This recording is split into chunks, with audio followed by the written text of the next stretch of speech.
Now, commercial free. All.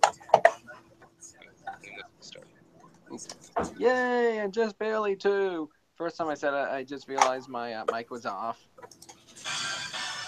Motorsports 360 is back in your life.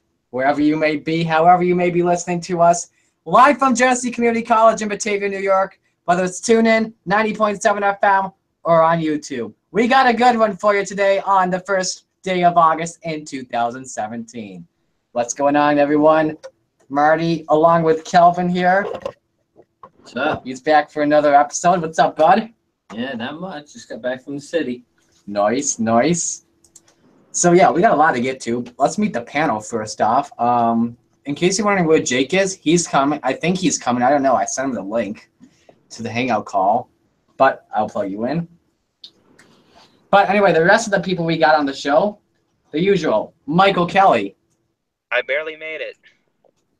Who just got here in the nick of time, by the way. I do not know why I cannot hear him. There's something going on with my I'm in a car, stuff. but Let me figure this out. Give me a moment, people. Oh, I know why. That's why. What? I had Marty still wanted to play music. I still wanted to play music. All right, say hi now, Michael. Hi. Can you hear me now? Yes, I can. You made it in the last second, right when we were about to get to with like 2 seconds to spare. I'm in a car Yeah. right now. You're in a car? Background noise, that's why. All right, sounds good. We also got Cody Smart. Hello, YouTube and Radio World today. How's it going? All right, so if anyone wants to be a part of the show, you can go to our chat room on my YouTube page. Just look at my name, Murray Sakala, and then you can go to my channel, and then you'll find the live stream as the first video, and you can be a part of chat, such as what Max the Hedgehog, Elijah Gordon, our usual man that joins first. What's going on, brother? Anyway, we got a lot to get to. Let's get things started. We do have some breaking news to talk about. It was just announced this morning. We kind of have two breaking stories. Yeah, there's quite a couple developments that happened today. Yeah. Anyway, well, we'll talk about the breaking news in a moment, but let's first start off with our race recap. So let's get on first with the Cup Series race at Pocono, the Overton's 400. So it started out on lap 1 with a crash. Looks like we didn't lose the Brickyard 400 yet with that. No, we did not. It's unfortunate. Involving not Casey Kane. He won. Casey Kane came in 11th, so don't tell me he wrecked, because I know he didn't. Anyway, that wreck involved many people. Let me find my caution flags. All right, so first caution involved Austin Dillon, Danica Patrick, Matt Kenseth, Paul Menard, Matt DiBenedetto, Chris Buescher, Eric Almirola, and Michael McDowell happened in turn 3. Lap 52, stage 1 concluded. Kyle Busch winning the first stage, along with Martin Truex Jr., Kevin Harvick, Brad Keselowski, Ryan Blaney, Jamie McMurray, Denny Hamlin, Clint Bowyer, Kyle Larson, and Chase Elliott. Lap 59, an accident involving Jimmy Johnson in turn 3. He would be done for the day, finishing in 35th. Lap 102 was the conclusion of stage number 2. Your top 10 for that was, from Pit Strategy, Clint Bowyer, Brad Keselowski, man, that's a tough name to say now today. Danica Patrick, Kurt Busch, Ryan Newman, Casey Kane, Ricky Stenhouse, Trevor Bayne, Michael McDowell, and AJ Allmendinger. And then that was it. And then the end of the race, Mr. Rowdy himself, Kyle Busch, breaks a 36-race winless streak. Taking the win at Pocono. Your top 10 is Busch, followed by Kevin Harvick, Martin Truex Jr., Denny Hamlin, Brad Keselowski, Clint Bowyer, Daniel Suarez, Eric Jones, Matt Kenseth, and Chase Elliott. But anyway, some big news right after the race ended. There was a lug nut loose on Kyle Busch's car. It wasn't just Kyle Busch's car. It was Ricky Stenhouse and Trevor Bayne as well. Cars that had loose wheels. Yeah. So they'll each be getting most likely a $10,000 fine. We'll get those penalties tomorrow afternoon. Anyway, now that that's all set and done, I believe that was our 13th different winner of the season. 10th straight. 10th in a row. Wow. Anyway, let's continue on to the Xfinity Series, their standalone race at Iowa. Oh boy, it was fun to watch. So first caution was the stage 1 conclusion. Your top 10 for that was, Ryan Preece, followed by Elliott Sadler, Kyle Benjamin, Brendan Poole, Sam Hornish Jr., Justin Allgaier, Cole Custer, Matt Tift. Who was the two again? Was it Ben Kennedy, if I'm correct? I forgot. Yeah, Ben Kennedy and Blake Cook. And then we had a spin in turn 4, bringing out our first official caution of the day on lap 75 involving Ross Chastain. Then stage 2 concluded. Your top 10 for that was Justin Allgaier, Ryan Preece, Elliott Sadler, Ben Kennedy, Kyle Benjamin, Brendan Poole, Sam Hornish Jr., Cole Custer, Ty Majeski, and Matt Tift. Then lap number 171, we had an accident involving Spencer Gallagher in turn 4. Lap 232, Sam Hornish Jr. then has an accident in that same turn. Lap 240, Garrett Smithley spins in turn 2. And then lap 248, we had a 3-car wreck involving Tift, Majeski, and if I can find the 24, Dylan Lupton. That sent us into overtime, and we had a photo finish between teammates Ryan Preece and Kyle Benjamin. And Ryan Preece leads the most laps, taking the win. Kyle Benjamin second, Ryan Scott third, Brendan Poole fourth, Cole Custer fifth, J.J. Yaley sixth, Daniel Hemrick seventh, Blake Cook eighth, William Barrett ninth, and Brandon Jones 10th. All right, now we go to the Truck Series at Pocono. Anyway, that was a fun race. We had 4 cautions for 15 laps. Stage 1 conclusion, your top 10. Kyle Busch, Christopher Bell, Ben Rhodes, Ryan Truex, Matt Crafton, Chase Briscoe, John Hunter Nemechek, Noah Gragson. Ooh, was that? Is that say 98? Yep, 98. Grant Enfinger and Kaz Grella. And then stage 2 concluded with your top 10. Once again, Kyle Busch winning that. Then followed by Ryan Truex, Christopher Bell, Ben Rhodes, Chase Briscoe, John Hunter Nemechek, Kaz Grella, Stuart Friesen, Austin Cindric, and TJ Bell. And then it got wild after that. Because on the restart on lap 37, Justin Haley gets into Kyle Busch in turn 2, wrecks him. Busch would be done for the day. When I got that text, because I was not watching stage 3, I was driving at the moment. When I got the text when I got there, I'd see Busch got wrecked by Haley. I went nuts. I went wild. And then lap number 41, we have another wreck. This one involving Noah Gragson, Chase Briscoe, and Kaz Grella in turn 1. But at the end of the day, Christopher Bell takes home the win. Top 10 is Bell, followed by Ben Rhodes, Ryan Truex, John Hunter Nemechek, Johnny Sauter, Matt Crafton, Austin Cindric, Cody Coughlin, Chase Briscoe, and Justin Haley. One more race to go. Don't worry, people. The IndyCar Series race at Mid-Ohio. Only one caution in the race happening on lap 67 for a spin involving Ed Jones. He would go on to finish last place, but luckily was still running. Joseph Newgarden picked up the win for that. Your top 10 was Newgarden, followed by Will Power, Graham Rahal, Simon Pagenaud, Takuma Sato, Alexander Rossi, Elio Castroneves, Ryan Hunter-Reay, Scott Dixon, and Connor Daly. Anyway, now that that's all said and done, let's get to the headlines. We do start with breaking news. So this morning, NASCAR announced their driver participation guidelines. So drivers with more than 5 years of full-time experience next season will be limited to a maximum of 7 races in the Xfinity Series and 5 races in the Camping World Truck Series. However, though, this is the biggest thing. Any driver that competes for points in the Cup Series will be ineligible to compete in the playoff races in the postseason for the Xfinity and the Truck Series, as well as the Xfinity Dash for Cash races. We'll be talking about that in discussion time later on throughout the day. So it looks like we could be seeing Kyle Busch in the Xfinity Series by 2019, if all goes correct. I don't know. The other breaking news, NBC Sports and Motorsport.com had announced that Kurt Busch would not be returning to Stewart-Haas Racing in 2018. However, though, Stewart-Haas Racing said on their Twitter that they don't count on contract status, but they do expect Kurt Busch back in the 41 Ford in 2018. Just saying. That's off their Twitter account. They could be making a new contract for Kurt Busch. We'll have to wait and find out on that.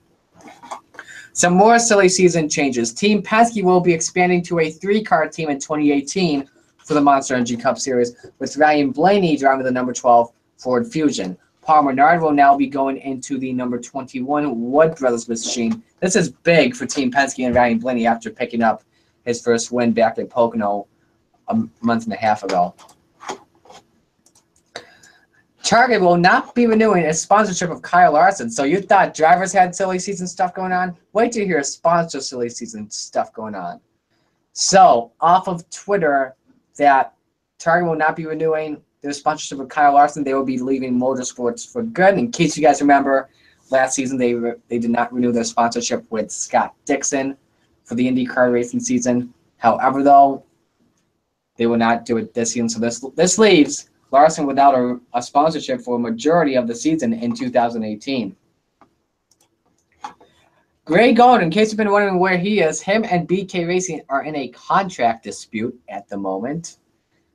Ron Devine, team owner of BK Racing, claimed they have hit a $2 million agreement for GGR Enterprises to pay BK Racing for Golding to stay in the car for a year. However, though, Greg Gaulding owes around $160,000 as of May at the moment. As a result, Devine sent Gaulding and its representatives an amendment on May 4th. It says GGR and Gaulding waive and release all leaves of action against BK Racing. In the event that GGR is not timely and properly paid the front funds owed to BK Racing pursuant to the sponsor agreement, I could remove Gaulding from the number 23. You could also terminate the sponsor agreement and or the driver agreement at any time because if they are not current, they have the right. Continuing on, what would Pocono call itself if it ditched its tri-oval shape for a cup race on the road course? Track CEO Nick Idalski said he would be willing to hold one of the Trek's 2 cup races on the road course. So there is a road course at Pocono. We just don't really know that much about it. I believe they've used it before for some like short track races. Would you know about it? It's used in motorcycle racing. Motorcycle racing. That's why I don't know about it. I saw a picture on Reddit of the road course. Well, the triangle triangle. Yeah, that's what people Triangle. call it. It's backwards from the regular route that they would go on the actual track. The road course is backwards, so that's kind of interesting. All right. A few weeks ago, Teresa Earnhardt won a small victory in court. In case you guys don't know who she is, that's Dale Jr.'s mom. A small victory in court today as the U.S. Court of Appeals ruled that the U.S. Trademark Trial and Appeal Board must reconsider its decision that allowed Carrie Earnhardt, one of Teresa's sons, to license the term Earnhardt Collection for custom homes built by Schumacher Homes. A 3-judge panel ruled it is unclear whether the board's analysis properly applied a past U.S. Court of Appeals decision that's, being used as precedents to determine the Earnhardt case. So even though Paul Menard is leaving Richard Childress Racing after this season, Richard Childress will still be planning 3 teams in 2018. We'll be talking about that in a little bit. Justin Marks will be returning as the driver of the number 42 in the Xfinity Series races for 2 races. They will be taking place at Mid-Ohio, which will be August 12th, and Road America on August 26th. Katera, which is a Silicon Valley commercial construction company, will serve as a primary sponsor for both races. A note of interest here, Justin Marks did win last season's Xfinity Series race at Mid-Ohio, that rain race where he led 43 of 75 laps. And the final story we have underneath of the headlines is that there are tests in the NASCAR Camping World Truck Series that are ongoing for a 2018 spec engine. Now, I asked my dad about this yesterday. If we do get spec engines, that would mean the horsepower would be equal on every single car. So I would be interested in seeing what that would do. The ARCA Series currently runs spec engines provided by Ilmer Engines. It's a design power plant. Don't know where it is, though. So, yeah, that does it for the headlines. We're going to take a quick break, play a public service announcement, and also play a college announcement. So, yeah, We'll be right back with some more Motorsports 360. Stay with us, people. She goes in the burning building. She finds people inside who need to be saved. She helps them get out, even when she can't breathe or see or is a little scared. My mom is a firefighter, but the best thing she can do is come home. The U.S. Fire Administration reminds you to protect yourself and firefighters. Have smoke alarms on every level and near sleeping areas. Test them monthly. Change batteries as instructed. Install sprinklers. Do your part to get out before firefighters have to come in. The fact is, most fire deaths occur in homes with no working smoke alarms. The good news is, that's a fact you can Not change. qualifying in the morning. Smoke alarms save No, they don't have it announced yet officially. If they usually qualify Xfinity in the morning Yeah. Put it in the car. at the Glen. And then Put it in your favorite place on campus. Okay, what's going on? Now hear 90.7 The Music FM. With the TuneIn Radio app. Available for Apple and Android. Details at WGCCFM.com. Welcome back to Motorsports 360. It's time for our favorite segment on the show, discussion time, where we give you guys our thoughts on big topics in auto racing at the moment. So let's talk about the breaking story, the participation guys. By the way, sorry about the light. I'll fix that in a moment. So do you think is the new participation guidelines good, and how could you improve it? You're first, Kelvin. how do you improve it? Yeah, how would you improve it? Well, fan draw is still something NASCAR wants on both Saturday and Sunday. But how do you fix that? You do what we talked about 3 weeks ago, I think it was. We talked about 3 weeks ago we talked about this. You have both races on a Saturday. Your Xfinity Series races during the day. Your big boy races at night. That's how you fix it. That's how you fix competition in this, and that's how you get fans there. And I'll sit there all day and watch NASCAR all day on Saturday. Then your rain days on a Sunday. Mm-hmm. That's how you fix it. You're not gonna be able to get rid of Cup drivers in it because fans need to be there. They want fans. That's how you get younger fans. But what they did right now, that's how you fix the competition side of it for the people who are regulars in there. Like William Byron. William Byron's won 3 in a row. Had a little hiccup there this weekend, but other than that, For Saturday, right? Elliott Sadler hasn't. But he's there. You have Justin Allgaier. I mean, you don't see them when the Cup drivers are there because they're outshined by the Cup drivers. So you need to have them all race on the same day. And guess what? Casey Kane the other week in Indianapolis, what happened when they were in the car for almost 6 hours? He cramped up. You cramp up. You're not going to be able to run an Xfinity Series race in 90-degree weather, then go run your other race after that and stay in peak performance. It's just not going to happen. So it's going to cut drivers out. Absolutely. All right. What do you think, Michael? In addition to what Kelvin said, people are going to travel to the track on a Saturday as well. They aren't going to travel to the track on a Sunday because most of them are going to have to go to work on a Monday.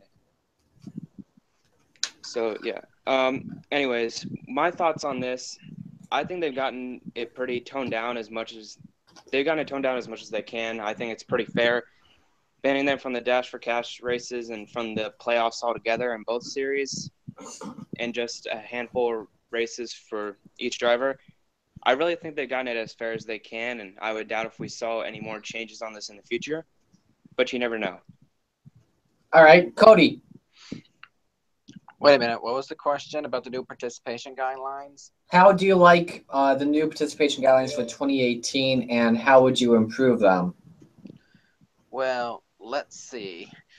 We have 7 races for all of the big Cup guys and the Xfinity Series before Truck Series only have 5.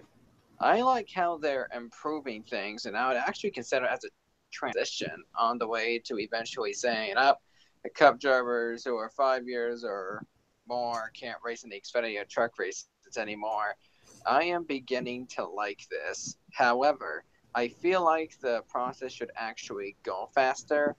And to make things a little more interesting, and I think this could probably be really much requested by everybody else, that if and what we call bushwhacker, but any big cup driver that wins a stage or wins the race in the Xfinity or Truck Series, the first Xfinity or Truck Series regular, whatever series you get, should get the playoff point and or should be credited with the win, just to make things more fair for the Xfinity and Trucks regulars. So the bushwhackers, we call them bushwhackers, wouldn't take advantage of all the points, all of the credit when nobody else gets the credit. So I would actually suggest that to make this new system better. All right. I really do like the new participation guidelines for 2018. But come on, Brian, France, there's one simpler thing you can do to get the Cup Series drivers out of the Xfinity Series. Ban them. All right, so I get that the Xfinity Series drivers should be racing with Cup Series drivers if they want to make it up to the big time. However, though, if these Cup drivers just keep taking away wins for the Xfinity Series drivers, it's just not going to be fair. Plus, they get extra practice time compared to those guys that race Cup only, like Jimmy Johnson, Dale Jr., Trevor Bayne, etc., etc. What I could see though, let's put those drivers on the track. I don't think they're going to do this though, but I could see if a Cup Series regular wins the Xfinity Series race, their win gets encumbered and it would go to the highest finishing Xfinity Series regular. And like what Cody said as well, I do like that his method with the playoff points and stage points. After each stage, where a Cup regular shouldn't get the playoff point or the 10 points. It should be the highest Xfinity Series driver getting those 10 points. I really do like that idea. I like that idea too. And what if we just, overall winner and Xfinity winner? So you just That'd have be cool. like podium finish thing. You have both cars in victory lane, or you have 2 victory lanes, or something like that. Mm-hmm. All right, next question for you guys on discussion time. Let's talk about the move Kyle Busch made. With 17 laps to go, he passes Kevin Harvick for the lead, but he does it by bumping him. So Harvick told, I believe he told NBC or some whatever media, he said that he got loose in turn 3 and it caused Kyle Busch to bump him. What do you thought? Do you guys think it's a good idea? Was it a good idea for Kyle Busch to bump with 17 laps to go? Michael. Was it a good idea to bump him with 17 laps to go? No, it was not a good idea to bump him with 17 laps to go. I saw that as a dirty move. But after Harvick's explanation that he got loose because of the lap traffic or whatever, I don't really remember what the exact explanation was. But I do remember him saying he got loose, got up out of the groove, and then Kyle had such a big run that he ran into the back of him.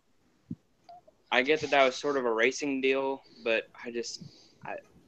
I still don't like the move. I don't drive the cars. I don't know what was going on. I just didn't like the move. All right, Cody.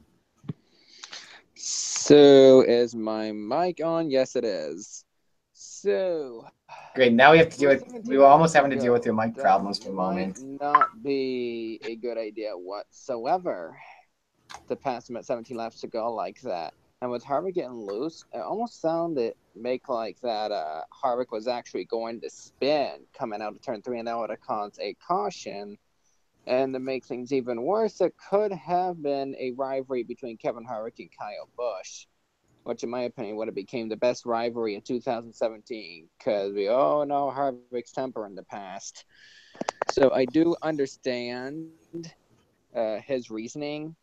And if he would have spun, then that could have turned into some pretty bad controversy on the racetrack. Luckily for Harvick and for Kyle Busch, that did not happen. So I'm grateful that Harvick didn't wreck, and it would have been very bad in terms of where displeasure would come into play and could have had a red flag for conflict on the racetrack going more towards the end of the race. So it's a good thing that Cody didn't wreck. I like that Cody is bringing up controversy. I really like that, because this isn't the first time that Kyle and Kevin have run into each other on the racetrack. Anyone 2011 Darlington. Oh yeah, that's right. And there goes his car, as DW said. Yeah, that was great. That was funny. All right, Yeah. so Okay, I'll be back, guys. in my opinion, that was a dirty move that Kyle Busch put. Bumping someone with 17 laps. I get that Harvick was loose and he fell out of the groove. But Kyle Busch, if you're faster, you could try and pass on the high line. I've seen a high line pass at Martinsville for the lead, like what Tony Stewart did on Jimmy Johnson that one year. Turn 3 is a very flat part of the racetrack. And even though Harvick got loose with 17 to go, and Busch bumped him, I still find it dirty that Busch did it. If it was like 5 laps to go or less, I get it. Here's the thing. If that was me, if I was Kevin Harvick on NASCAR Heat Evolution Online, and I got bumped by someone driving as Kyle Busch or whoever else, and it was 17 laps to go in a race, whatever track it was, I'd be pretty ticked off about it because I'm leading the race. But if it's like the last lap or 5 laps to go, if he does it, I'm cool with it. Because he was going for that win. He wanted that win more than I did. So that's what I think. What do you think? What happened last week? Last week in Indianapolis. What happened last week with Ty Dillon? He got spun. Ty Dillon and Kyle Larson. How many laps were left? I was listening to roughly 12. I was listening to the radio. You were listening to. You were watching. I was watching it on TV. Yeah. Kyle Larson got pushed down and hit Ty Dillon because Ty Dillon was blocking for that position. Are we all forgetting who is the creator of this little let's tap somebody in the butt and pass and move them up? Who created that? I don't know. Someone named the Intimidator? Somebody named Dale Earnhardt? Rattle his cage? Was that not when NASCAR was putting fans in the seats? When he was bumping people and getting them out of the way to take the lead in races? Did he not wreck Terry Labonte at Bristol to win and Terry Labonte still magically won the race? So it happens. It's racing. Kevin Harvick said he got loose. It's racing. There's no blame on Kyle Busch. Could Kyle Busch have lifted? Yeah, he's the faster car. He was 5 seconds ahead 1 lap after the race got back going. So it's not a big deal. It's blown out of proportion. Kevin Harvick said he got loose. The only reason that this is even a topic right now is because of who did it. If this was anybody else, this wouldn't be an issue. Yeah. If it was Brad Keselowski taking out Kyle Busch, the fans would be cheering for it. But since it's Kyle Busch bumping into Kevin Harvick, everybody has a big deal about it. It's something out of nothing is what it is. Right. That's why I mentioned while I was talking about it that, I'm not in the cars. I don't know what's going on, even though I didn't like what happened. That's why I said that. But now, if Kevin Harvick would have came out and said he just straight up hit me and got me out of the groove, that's a different story. Yeah. That makes something. That makes nothing into something, not something into nothing. So to sit here and it's literally just because it's Kyle Busch. If this was, even if it was Brad Keselowski, I'd feel the same way. But if it was Kyle Busch hitting Casey Kane, that's a different story. Because Kyle Busch and Casey Kane have more history than Kevin Harvick and Kyle Busch do. Mm-hmm. Casey Kane has been wrecked 4 times by Kyle Busch at 3 different tracks. In one year. In 1 year. So if that was Casey Kane, sure, you might have an argument. Yeah. But not with Kevin Harvick. Mm-hmm. Oh, hey, Kelvin, by the way, congrats on Casey's win. We didn't see Holy you cow, last you week. should have seen me, man. I called him up right when that happened. I was literally hoping and praying. I was like, all right, Casey, you got redemption because now Brad Keselowski took the outside after your boneheaded move of taking the outside because your crew chief convinced you to take the outside. I'm like, no. All you got to do is stick it 1 time through turn 1 and you're gone. He's not going to catch you. Yeah, I had to call. He and I were up in Ransomville not this past Sunday, but the Sunday before that, and then it got rained out. We would have been there after Kane won. If they didn't rain, we would have been there after Kane won. So, yeah, we were home watch. I was at home, and he was at home too. I called him up. He's like, he was having a heart attack. Probably shed a tear after it was over. Almost. Yeah, I almost broke my sliding door at my house. I almost slipped right through it. Alrighty. Next question on discussion time. It's about Ryan Preece getting a victory at Iowa. Do you guys think that Ryan Preece is ready for full-time Xfinity Series competition for Joe Gibbs Racing? Cody, you're first. Cody, Mike's muted, but all right, I'll go first then. So I thought of this immediately after Preece won. I think he's ready for the full-time Xfinity ride because he did it last season with JD Motorsports, and he didn't like it, so he decided to do two races, and that second race he won with Joe Gibbs Racing. You put him in the 20, or no, you actually put him in the 18. Matt Tiff would likely stay in the 19 for next season, and then you'd put Christopher Bell in the 20 because I think he's ready for that 20 car next season in the Xfinity Series. And then, as all said, if they don't put a 54 in the Xfinity Series, you don't have to see Kyle Busch, Denny Hamlin, Matt Kenseth. You know what I mean? Because they don't have, because the 11's already taken. You only have the 18, the 19, the 20. As long as you don't put a 54 in, you're good. That's what I'm thinking. What are you thinking? Is he ready? Is anybody ever ready? He's racing 2 races because he didn't like it last year. Hey, AJ Allmendinger did 2 races for Team Penske in 2013, the Xfinity Series. Won them both. Next year, he got a ride with JTG Doherty. But he didn't like it, so he got out of it and did 2 races to go back to the Truck Series, and now he's run 2 races. He's won one of the 2. Where did he finish in the first one? Well, second, right? Was it second?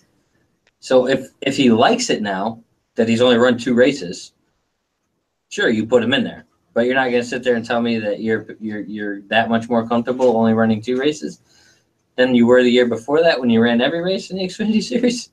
I mean, it's all on mindset. If his mind is there, true. yeah, I'm not going to give this guy a ride because of what he said. If he says he didn't like it, why am I going to give him a full-time ride when he might not like it again? I think what he's saying is he didn't like the car he drove, or he didn't like finishing like 10th or 15th. I think that's what I'm. Well, you take out the Cup drivers, he's in the top 10 every race. Yeah. If he's finishing 10th to 15th, he's usually that would put him inside the top 10. So that's nothing wrong with the car. That's just the competition you're facing. So with this new rules package, maybe he'll like it. Maybe he'll be like, okay, I'm good to go. Put me in the car. But if he doesn't like it again, I wouldn't even put him back in the Truck Series. I'd be like, all right, go back and run dirts. Mm-hmm. That's what I would do. Okay. Michael, what do you think? This is a pretty good example of giving the guy the shot. Ryan Preece is the perfect example of that. He was given a chance to drive that 20 car for Joe Gibbs, and he capitalized on it with a second and a first. The only problem I think he has is space. Because I don't know what it is about Kyle Busch lately, but he's just pumping out talent with his truck team and moving it up into the Xfinity Series. And you're looking at William Byron and Eric Jones, I mean, his 2 greatest successes. That's probably his only problem right now is him having a car to drive. But who knows? Maybe he can replace Michael Annett in the 5 next year and move around like that or something. But there's no way he's going to go back to JD Motorsports or driving one of those crappy cars. Mm-hmm. All right. So is Cody back yet or no? I'm not hearing anything. So next question, it's a 2-parter for discussion time. The first part is how will Ryan Blaney do in the 12, and the second part is how will Paul Menard do in the 21. Your first, Calvin. How will Paul Menard do in the 21? Better than he's done in the 27. Yeah. I mean, he did get 1 win in the 27, but it was fuel mileage. Yeah, it was a lucky break. His engines have been known to produce decent fuel mileage in cars. Mm-hmm. He's run well. I mean, don't get me wrong. He's run well in the 27.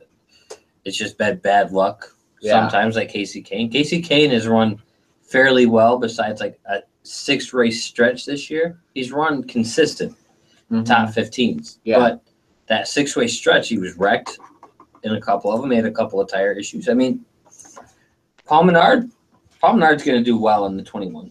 Yeah. It's all on what he does. I mean, he's going from a team that has 2 other drivers with him to a team that has only 1 car. Mm-hmm. So he has no teammate help anymore, which he gets from Richard Childress Racing. Granted, I believe the Wood brothers are in with Penske or something. They do something with Penske or some odd one of the other teams they work with. They work well with, and that's where they get their engine. Their Hendrick might be Hendrick engine. is where they get their stuff from. But so he's going to run well into 21. As far as Ryan Blaney going to Penske, who's he taking with him?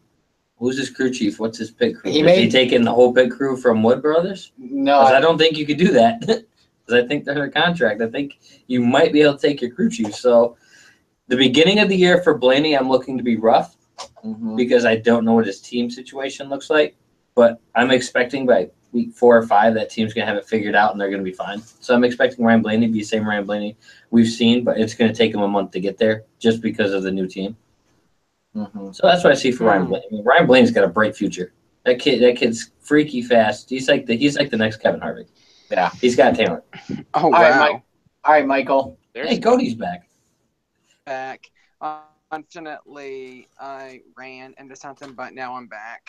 So what questions did I miss? You missed one, but we've already gone by, but I'll give it to you. It's about Ryan Preece. Is he ready for that full-time Xfinity competition? Well, I gotta say, for Joe Gibbs Racing, which would be his most likely location for a team, I'm not 100% sure if he's going to be able to get there. Here's why. Because next up on the list will most likely be Christopher Bell. And to be honest with you, he will probably be the number 1 contender for the second full-time car because he's got 4 wins in the Camping World Truck Series this season, and we're about halfway through the season. So if we see him especially winning another 3 more, then I see him in the 20 for certain. Heck, I even see him in the 20 now. For Ryan Preece, I would suggest him to probably go into Camping World Truck Series, and he could be the potential replacement for Christopher Bell and Kyle Busch Motorsports. Either that, or he can probably replace some guys like Michael Annett or Brandon Jones, 2 guys who are struggling at top teams in the Xfinity Series, suggesting Ryan Preece to go to them. Theory about the 2018 season, and this is going to be a long, but it's going to go a little bit off topic, but I'll eventually tie itself back up. So, all right. So for Hendrick Motorsports in the Cup Series for 2018, before the Indy win, I would see Casey Kane being let go due to sponsorship, then Justin Allgaier would be the replacement. And then at the Xfinity side, replacing Justin Allgaier would be Ross Chastain. Now, that could be a possibility for Ryan Preece to actually be a spoiler in the silly season and could be the number 7 car or could replace Michael Annett in the 5.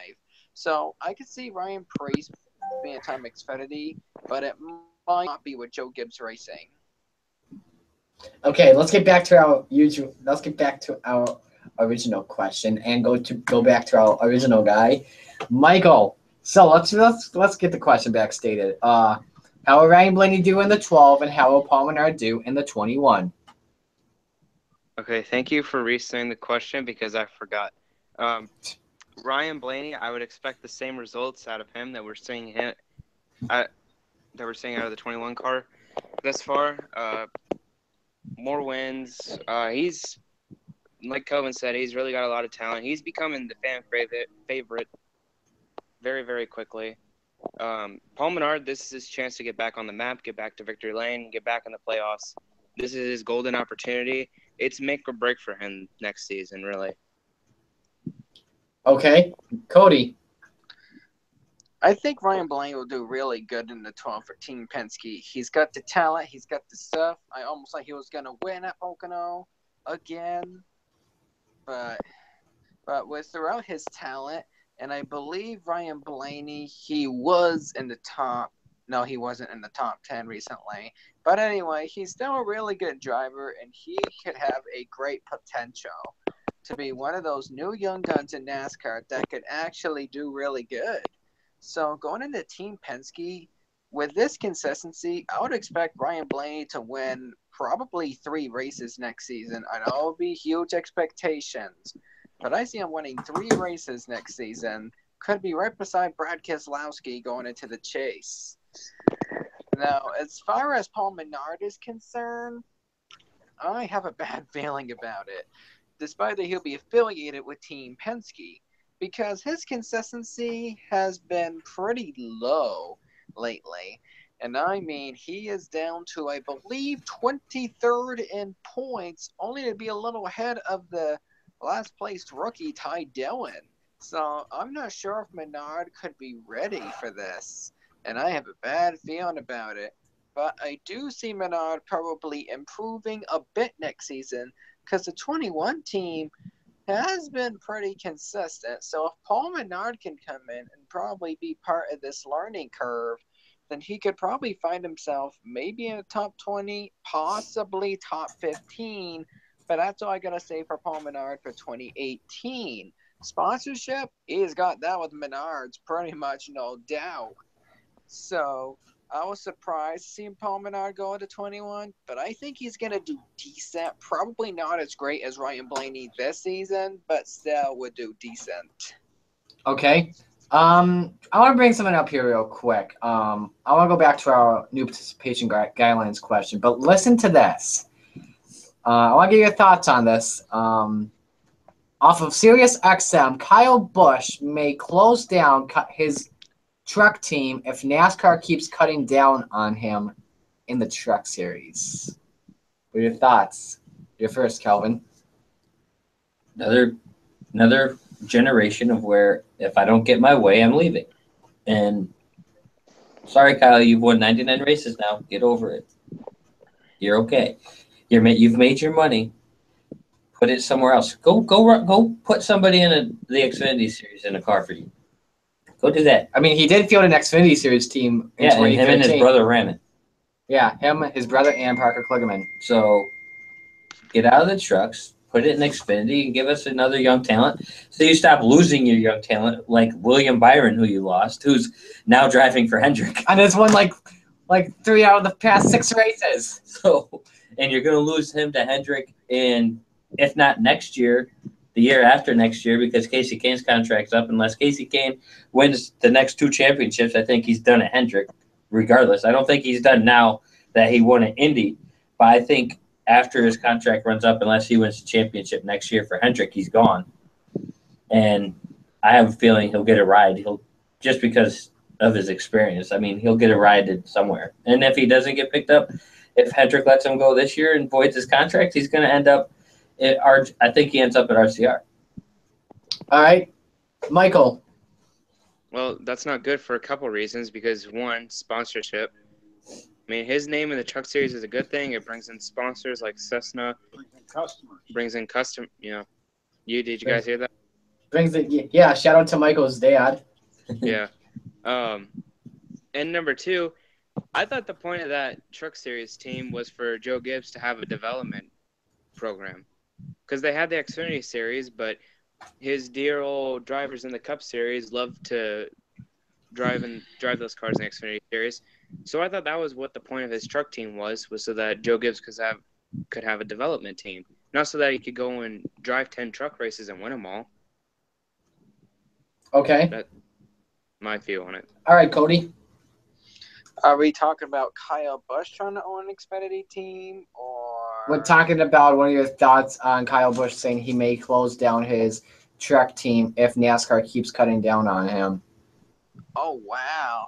That would be huge. I mean, Kyle Busch Motorsports is currently rivaling with Thorsport and Brad Keselowski Racing. Don't forget GMS. GMS. Oh, GMS too. Yeah, GMS by somewhat of a long shot. But yeah, if Kyle Busch Motorsports shuts down because of that, that would be huge. I mean, they got talents in the making for the Toyota team. And I think Kyle Busch Motorsports as an affiliate, an indirect affiliate to Joe Gibbs Racing. Now, I know Joe Gibbs Racing will be fine in terms of relationships because they got the affiliate with Furniture Row Racing. Without them, they would probably be going downhill.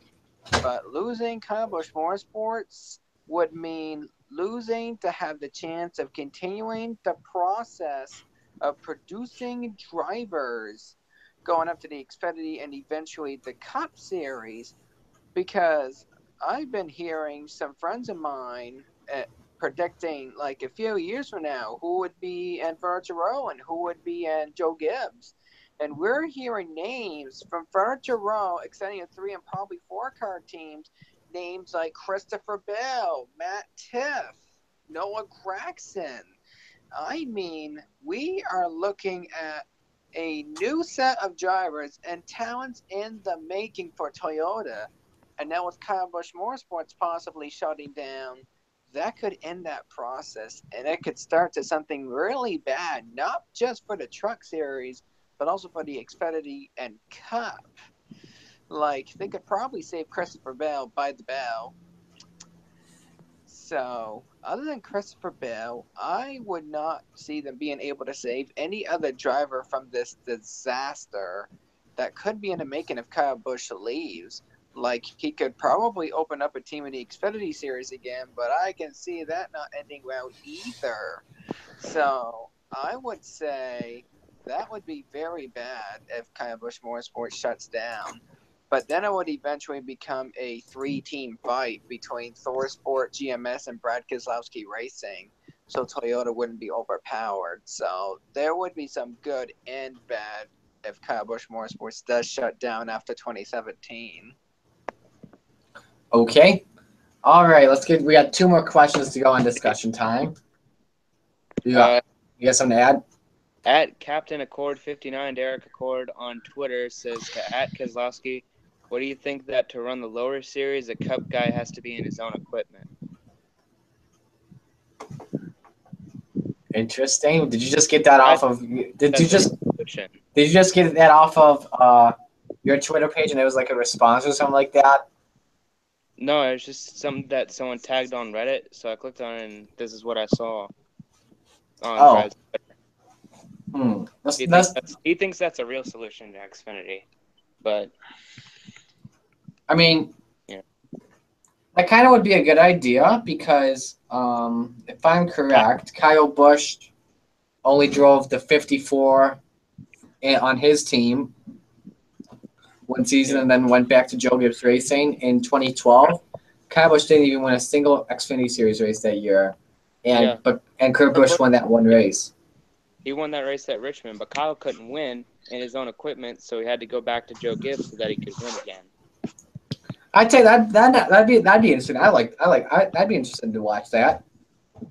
I like to see them also have to have a different crew and crew chief than they do in the Cup Series. Mm-hmm. That way, it's employing more people, not using the same team from your Cup Series. Mm-hmm.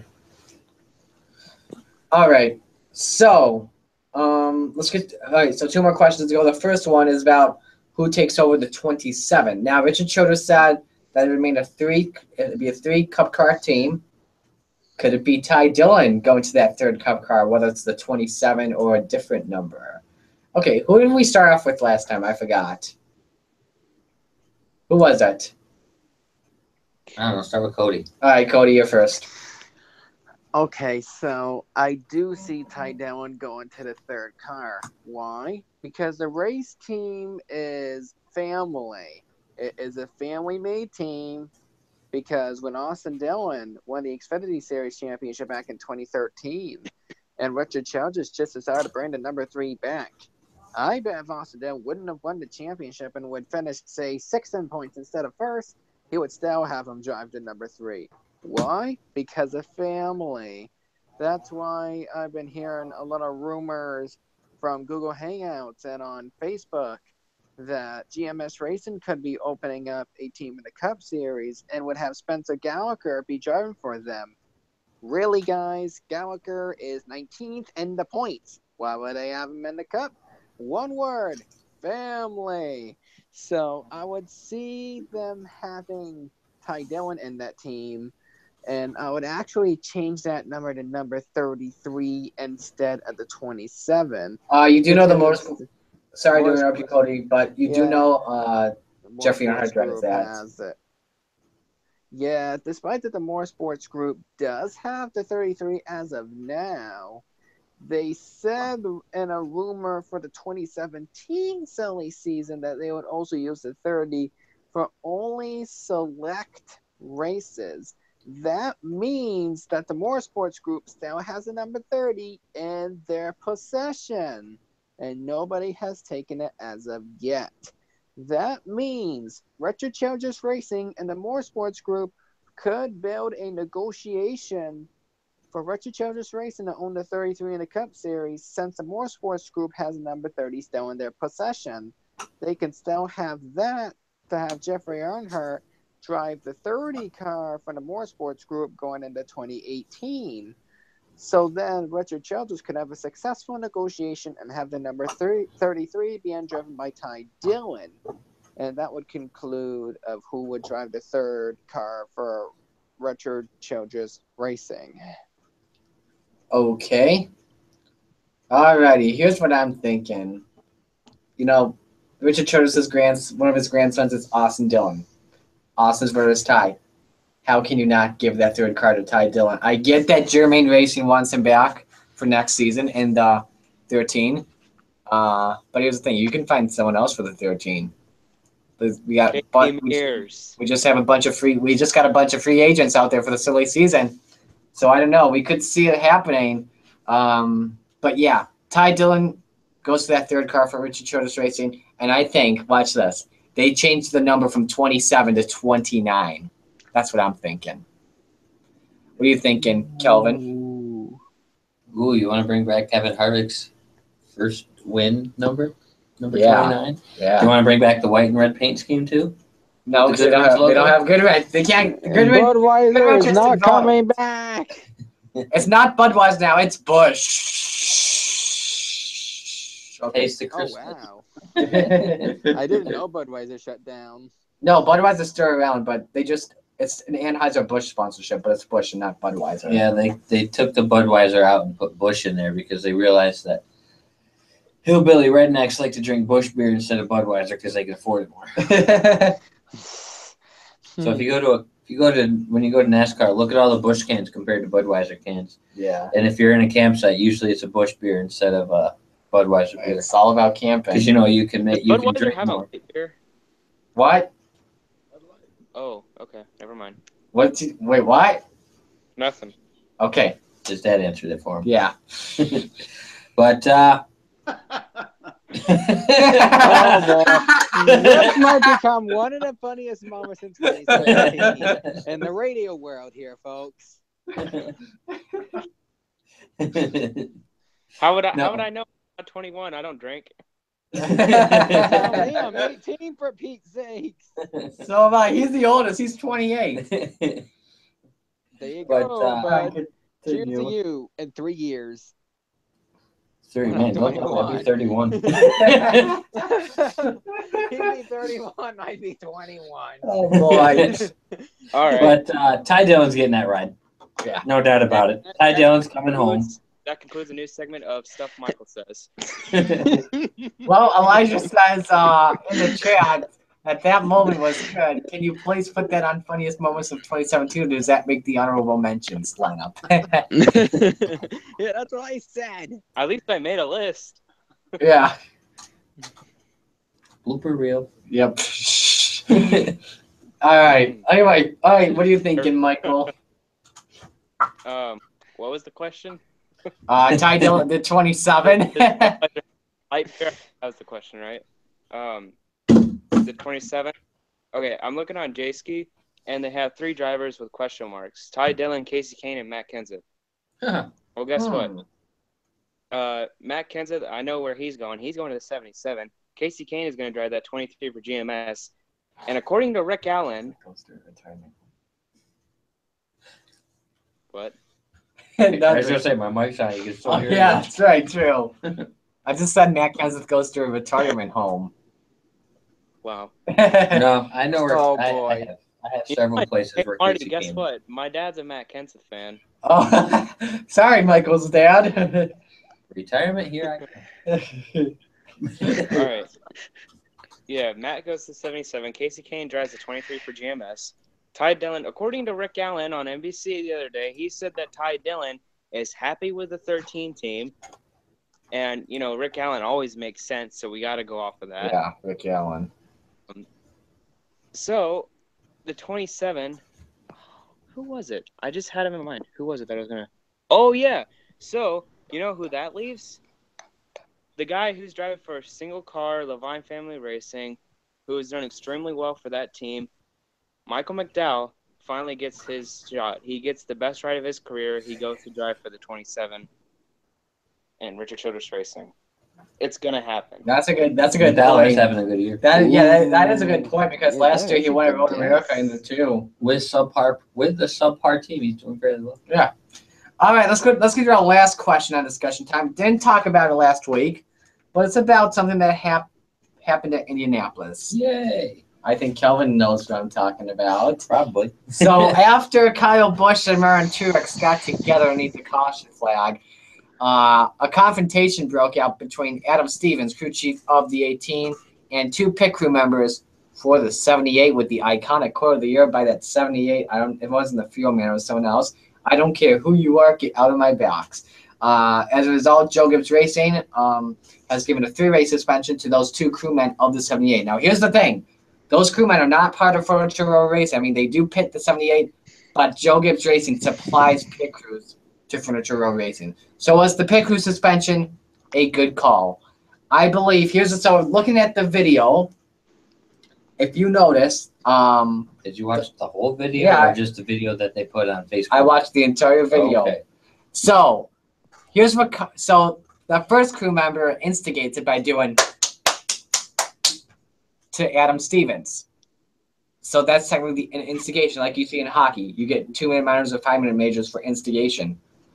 And then that second crewman, he puts his hands on Adam Stevens. He was the one who put his hands first. Adam Stevens did it back in a form of self-defense, which I would understand. But you don't have any reason to touch people. If you watch like UFC and you see those guys doing the stare down, you see Dana White is always in the middle of those stare downs, so those 2 fighters avoid touching them. Save the touching for in the octagon, if you know what I'm talking about. But I believe it was a good decision for Joe Gibbs Racing. I respect the decision, and they should have suspended the 2 crew members. What are you thinking, Kelvin? I already told you I thought about it. It's the only way Kyle Busch was going to beat that 78 team all year. And then guess what happens? 1 week after it happens, where's Kyle Busch end up? Victory lane. Would he have ended up there anyway? Probably, because Martin Truex didn't have that great a day. Oh, wait. He was short 2 crew members from JGR. So give me a break. So you watch anybody else. They interviewed every day. They had their interviewers on Race Hub, Red NASCAR America. What did they ask them? If another crew member comes into your box, regardless of if it was instigated, is it acceptable? And they all said, no, you do not come in to my team's box. I don't care who you are. Adam, guess what? I could do this to you all day after you mess up or after something happens. And guess what? You come near me, I'm going to push you out of my little box. Being a crew member, get out of my box. You have no reason to be in here. Sure, we went like this, but guess what? Your crew member was talking to my gas man over by our thing as we're packing up outside of our box. And then we hand clapped you, but guess what? You could have kept walking like your gas man did because your gas man took off after we started hand clapping. So give me a break. It's just one little tactic. Okay, we can't beat the 78. We got to do something to get rid of. We got to beat them somehow. We have to gain into this championship picture somehow. Oh, wait. We'll go win at Pocono. Granted, we could have done it without having to suspend JGR's pit crew there on the 78. You could have done it anyway because your car was that good. You should have won it the first time you were there to begin with. Ryan Blaney just outsmarted you on the straightaway going into turn 1 in the closing laps of that race. Mm-hmm. Your car was faster than Blaney's. You just couldn't get back by. So, needless to say, it's a boneheaded move. 3 races for that minor of an incident, that's a little BS right there. That's Joe Gibbs trying to get Kyle Busch back in the championship picture right there. That's what that is. Absolutely. Real quick before I get to you two guys, I have to play a legal ID real quick, as always, like at the top of the hour. So, yeah, give us 15 seconds, and then we'll be continuing on with the question. WGCC. Batavia's best music. Now, commercial free all day. In even more places with the TuneIn Radio app. Available for Apple and Android.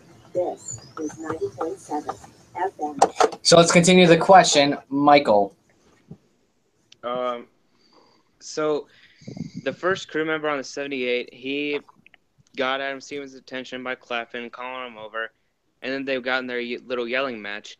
And that probably would have been the end of it until that one guy got his hands all over Adam Stevens and pushed him out of the way and got him out of the pit box and started cussing him out and doing all that stuff.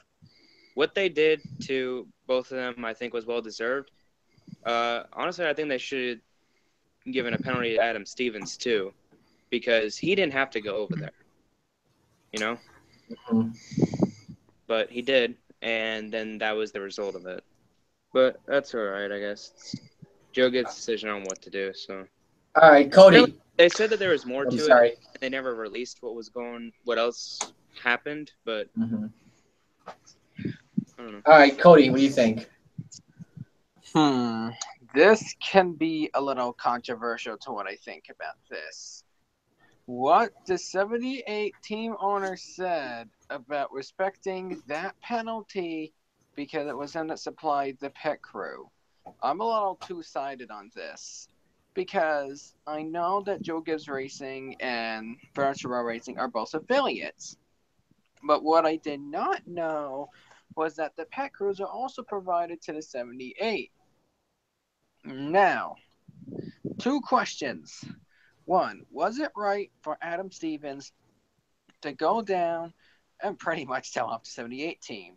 Probably not. Second question, is it right to suspend both crewmen for 3 races over something and a minor incident? And NASCAR officials didn't even get in between that. No, that is not good, and I'll get to them in a second.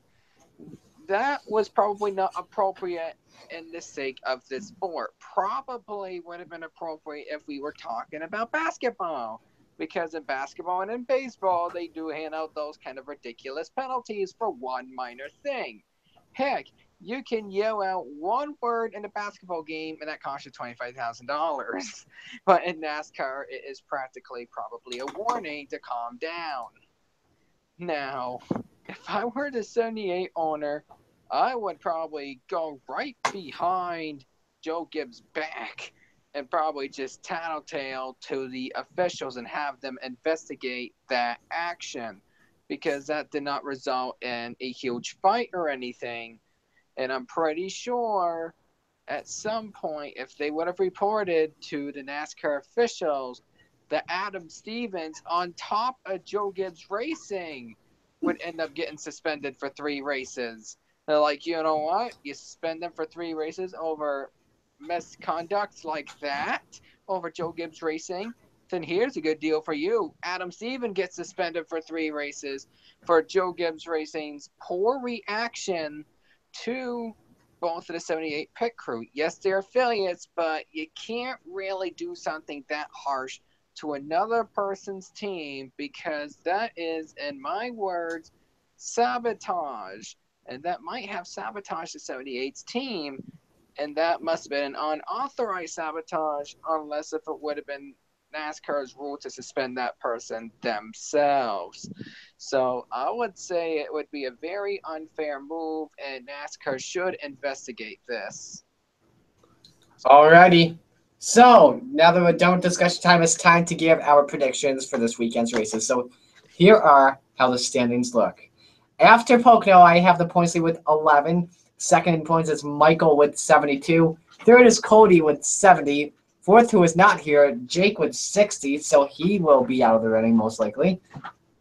And fifth is our guest, so Kelvin has 19. So the order will be Kelvin, Cody, Michael, then myself. We only have 2 races to do this weekend. The Xfinity Series race at Watkins Glen, which will not count for points. And then we have the Cup Series race at Watkins Glen, which will count for points. And won't even count for points, which means we get the die cast out, and you have to pick a different driver. For the Xfinity Series, you can pick whoever you want. All right, so for the Xfinity Series race, it's the Zippo 200 at 2 o'clock on NBCSN. Notable entries for this weekend's races. So let's see, Paul Menard in the 2. Joey Logano in the 12. Him is in the 18. I think we all know who we're talking about. We've been talking about this for months. Eric Jones is in the 20. Brad Keselowski is in the 22. PJ Jones in the 25. In case you don't know who he is, he's a road racer, so you'll see a lot of the road course drivers racing this weekend. Let's take a look who else we got. Kevin Harvick will be in the 41. Kyle Larson, the 42. Cody Ware back in the Xfinity Series car in the 74. 75 is to be announced. Brian Henderson in the 90. Casey Mears is in the 98. Kelvin, you can go first. Who you picking? 12 car, Joey Logano. Okay. Jake is not here, so Cody. I'm going to say the same thing. 12 car, Joey Logano. The 12 car pretty much wins all the time at Watkins Glen, so he is a very safe pick. All righty. Michael, also known as Mr. Cutout Man. Oh yeah. I love how we're calling Joey Logano the wild card. There's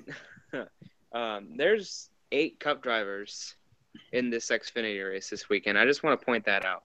Grand total of 8. And I want to go with Kyle, but I'm not going to. So I'm gonna go with Joey Logano too. All right. Why not? I'm gonna count this for points. I'll just join you guys. I'm picking Joe Logano to win. Okay, that means we all have to do Joey Logano doesn't win. We all have to do something then.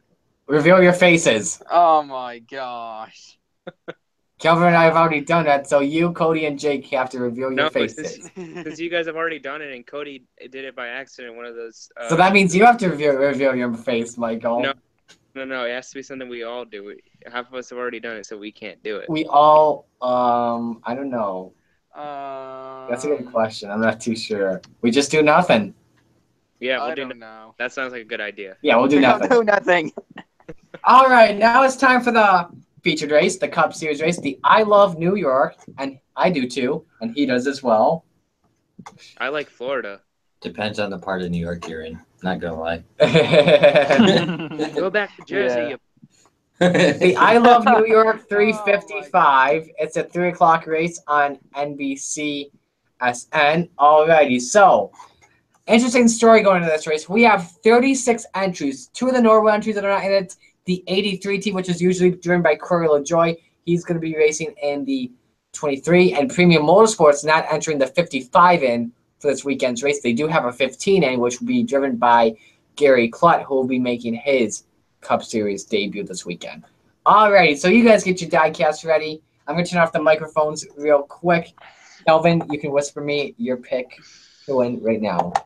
I already have it, bro. It's on my phone. You have. I already had it, bro.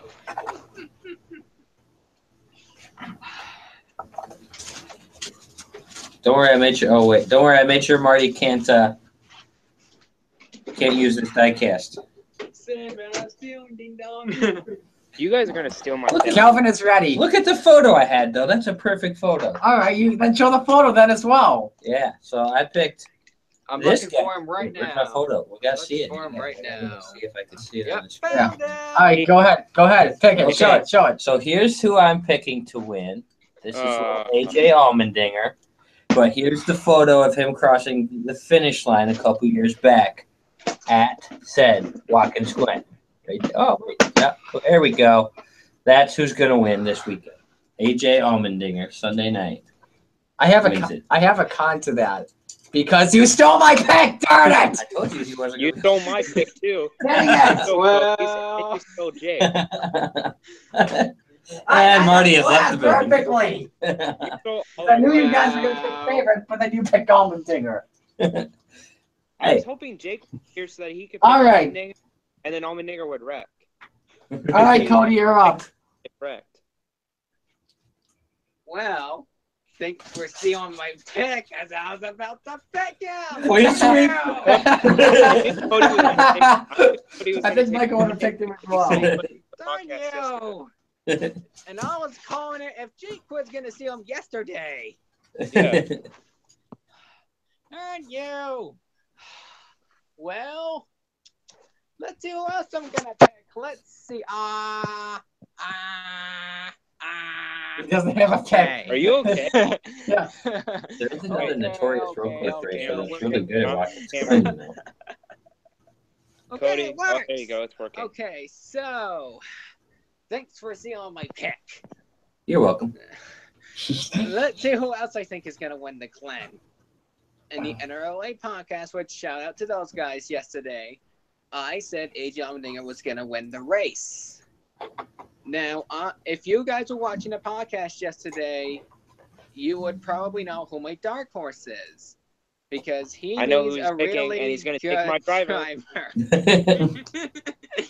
Well, I was thinking for a second, Kyle Busch just won. Denny Hamlin won already. Truex won a handful. So you're thinking a Toyota would probably win this race again.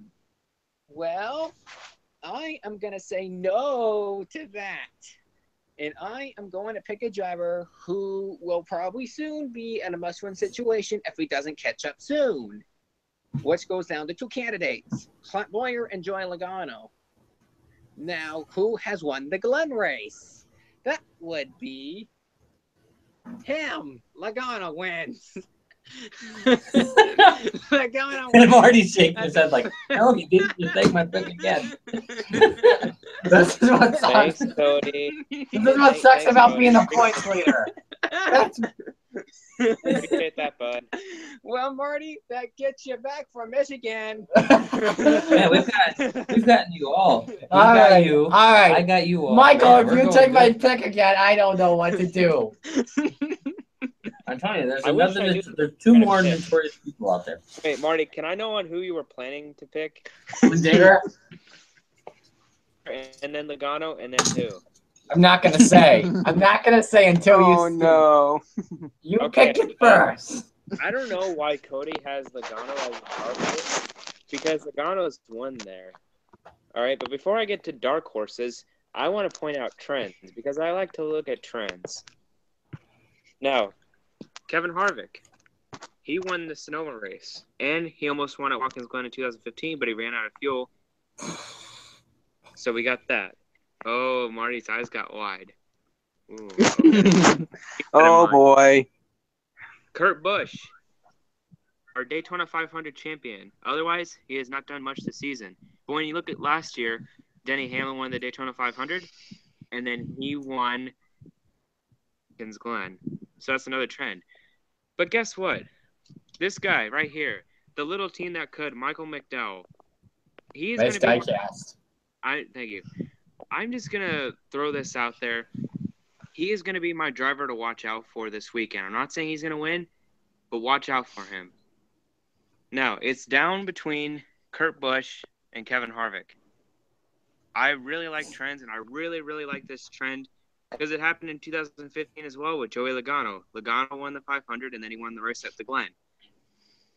Speed, he hasn't done anything, and that's why I'm going to overrule Kurt and go with his teammate, Kevin Harvick. Alrighty. Now that comes down to me. I didn't take your pick, did I? No, you did not. Darn it. However, I thought though, if it's Denny Hamlin. however, though, Michael, I did bring the diecast at least of Kevin Harvick. It's probably going to be Hamlin. Alright, so my pick to win, man. Alright, I don't know what to say about this guy, but, you know, I do like your point about Michael McDowell. He's a guy to watch out for going into this weekend. But are we really that stupid? Have we really not picked the guy that nearly had a good run at Watkins Glen and then got spun out by the final lap? We called him aggressive on the final lap. Guess what? For the 15th, the 16th, for the 15th, the 16th, and the 17th time this season, I think he's going to sweep all three stages. Your stage winner and your race winner, MTJ, Martin Truex Jr., gets the win this weekend. He doesn't run well at Watkins Glen. You're crazy. Hey, what was the deal on Reddit with people saying that Rick Allen wasn't going to be there this weekend? Yep, it's Lee Diffie this weekend. Oh, Who is- wow. That's huge. I'm pretty sure it's Lee Diffie this weekend. That's what I read. I'm honestly shocked that you didn't pick the guy who was going to be in Niagara Falls. Greg Stolowski? He has run so well at that track. I mean, he's good. for like 8 years straight. He's run He's well. in the top 5. I mean, he's good, but, you know, Truex did so much better than Keselowski until that final lap on the final turn where Greg punted him out of the way and spun him out.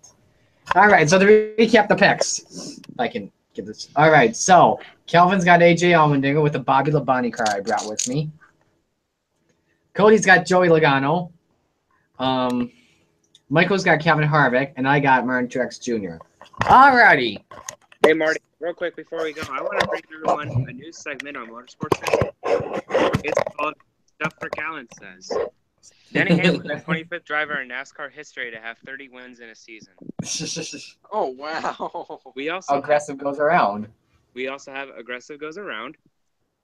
We also have the 42 has lost a drive shaft. We are also hearing that he has driveline issues. The 18 team has gone through adversity and bad luck and problems. And that concludes stuff that Rick Allen says. Wait. I saw another meme. What about stuff that Dave Burns says? I love that. All right. So anyway, that does it for another episode of Motorsports 360. Thank you all for coming on. Let me just check my schedule, make sure we're doing another episode next Tuesday. If not, we may have to move it based on what I got going on at work. Yeah, we're going out next Tuesday, 4 p.m., same time, same place. You know what to do, people. For Kelvin, for Cody, for Michael, I'm Murray. Since so long, we'll see you all next time. Bye, everyone. Goodbye. 1, 2, 3, and a dodge! Hey, we actually did it this week. Yeah. All right. See you all later. Peace.